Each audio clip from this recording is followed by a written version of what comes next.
Strong winds lashed Grenada on Monday as Hurricane Beryl made landfall in the Caribbean, churning into the Windward Islands and threatening devastating flooding and storm surges. The U.S. National Hurricane Center called the Category 4 storm an extremely dangerous and life-threatening situation, as winds from Beryl reached 150 miles per hour and it dropped up to 10 inches of rain in some areas.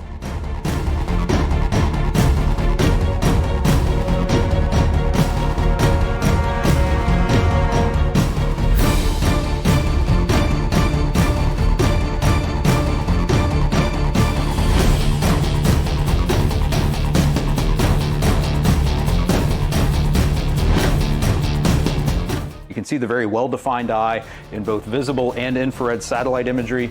Beryl has re-strengthened this morning as it's gone through an eye wall replacement cycle. So now is when we're experiencing those catastrophic Category 4 wind conditions in portions of the Grenadines, places like Union Island, Palm Island, Petite Martinique, Petite St. Vincent, Carriacou. The appearance of a major hurricane this early in the Atlantic hurricane season is rare. So is the quick strengthening of this storm, according to Christopher Rozoff, an atmospheric scientist at the National Center for Atmospheric Research.